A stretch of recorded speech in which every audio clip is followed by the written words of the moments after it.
Opa, olha nós de novo aqui. Está dando sequência aí do que eu estava falando no áudio anterior sobre a exegese.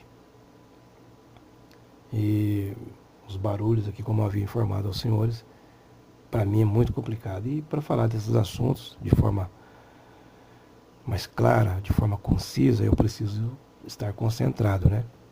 Então, como aqui não é estúdio, o barulho de fora, externo, entra aqui e atrapalha a gente. Então, voltando a falar de exegese, que foi a matéria que abriu minha mente. Então, para que você entenda de onde veio todas as informações que eu obtive, é lendo. Porque naquela época não tinha internet como tem hoje, né?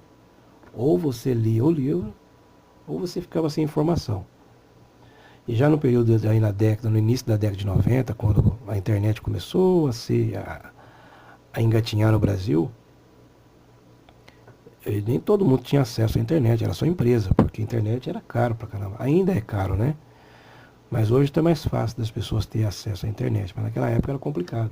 Então você tinha que ter os livros ou ir para uma biblioteca, estudar bastante, porque as informações elas não eram tão fáceis de ser obtidas quanto é nos dias de hoje.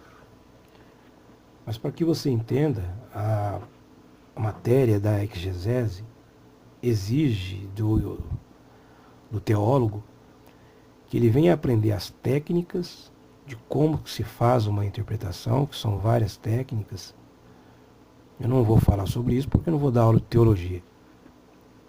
Mas você precisa de ter outros materiais de apoio, como diversos dicionários de diversas editoras do segmento, né? Diversas enciclopédias, você precisa ter bastante enciclopédia para você ler e obter esses materiais fica extremamente caro, extremamente dispendioso. Ter dicionário da língua portuguesa, se possível vários dicionários, né?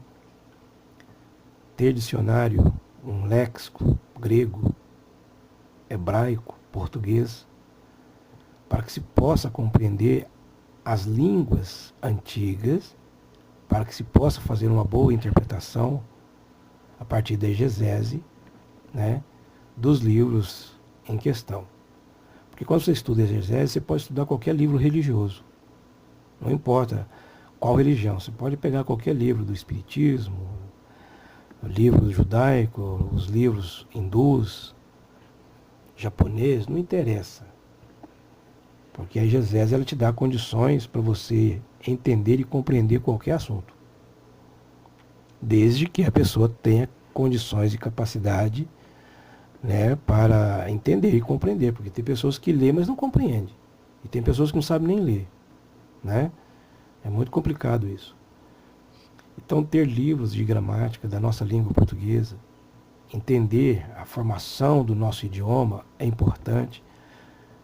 E para um exegeta profissional, ele precisa entender também a gramática do idioma no qual ele vai fazer a interpretação. Por exemplo, a Bíblia, a pessoa vai ter que precisar entender o hebraico, aramaico, grego. Ele tem que entender pelo menos o básico desses idiomas, que é chamado de, por exemplo, o grego instrumental, aprender o hebraico instrumental, mas isso não quer dizer que ele entende, que ele fala, que ele domina o idioma. Mas você tem que conhecer o idioma da onde você vai interpretar. E o negócio fica complicado, porque você leva anos para estudar isso. Isso não é da noite para o dia. Então tem pessoas aí que eu vejo, por exemplo, no Despertar da Consciência, que quer entender o despertar da consciência apenas com 2 minutos de áudio, 3 minutos de áudio, com informações de vídeo curto. Você não vai aprender nunca. Você não vai aprender nunca, porque é preguiçoso, não gosta de ler. Se você quer aprender, você tem que aprender a ler, gostar de leitura. Né? Pessoa que não gosta de leitura, então ela terá uma dificuldade enorme para ela aprender.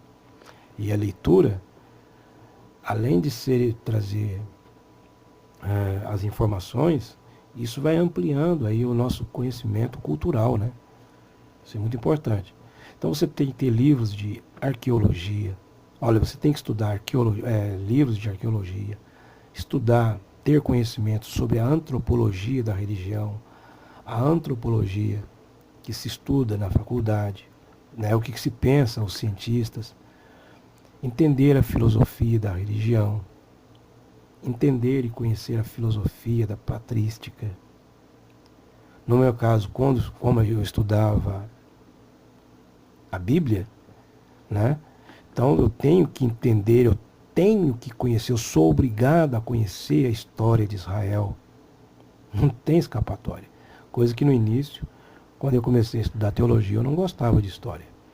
Estudar história para mim é um Deus nos acuda, né? Então você precisa ter uma visão geral sobre a história. Você não precisa ser doutor, mas você tem que entender, você tem que conhecer como que as coisas funcionavam naquela época. Se você não entender, meu amigo, você não vai entender a Bíblia bolufas nenhuma. Né? Porque ali tem uma informação muito grande. Cultural, religiosa, política, social, antropológica. Tem uma série de informação dentro da Bíblia. E é muito complicado isso, porque a Bíblia não é um livro para estar na mão de pessoas comuns, como a Igreja Católica, eu havia dito no outro áudio, a Igreja Católica retinha esses livros somente para os monges, padres, né, sacerdotes, só eles que tinham acesso. O povo só veio ter acesso a esses livros depois daquela incisão que houve a partir de Martim Lutero e João Calvino. Mas antes disso ninguém tinha. Tudo que as pessoas tinham de informação vinha da boca do padre, né? E toda informação distorcida. Por um lado ajudou, mas também não melhorou em nada. Então ter uma visão geral da história de Israel é muito importante para você ter o conhecimento bíblico, para se tornar um biblista, para se tornar um bom teólogo, para se ter informação. Porque aí a pessoa me pergunta, de onde você tem informação? Poxa, estudando, lendo. Isso não cai de paraquedas no seu colo. Você tem que sentar, tem que passar horas lendo, horas estudando, dias, meses, anos estudando. Eu passei anos estudando e estudo até hoje. Eu comecei em 95, nós estamos hoje em 2019, né? Quantos anos já se passaram? Todos esses anos anteriores são mais de 20 anos. 24 anos praticamente, dizendo. 24 anos de estudo. 24 anos de informação. Aí a pessoa quer vir discutir comigo, a pessoa que começou no despertar ontem, ela quer discutir comigo sobre o despertar, como já aconteceu em alguns casos, né? Pessoas querem discutir, querem debater, embora a discussão, para quem sabe discutir, ela é benéfica, ela é importante, é até gostoso você discutir, mas com quem sabe discutir, né? Se você pegar uma pessoa que é fundamentalista, que é radical, e for discutir um assunto, debater um assunto, um tema, sai fora que você vai arrumar inimigo.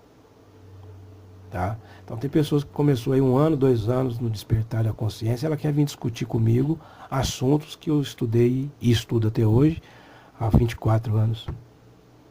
Né? Debruçado, dias e noites em cima de enciclopédias, em cima de dicionários, em cima de livros de antropologia, em cima de livros de filosofia da religião e da própria Bíblia em si. Quantas vezes que eu já não li a Escritura? Eu li ela diversas vezes, de capa a capa. Hoje, posso dizer que está saindo tudo, né? Todas essas informações, elas saíram de mim.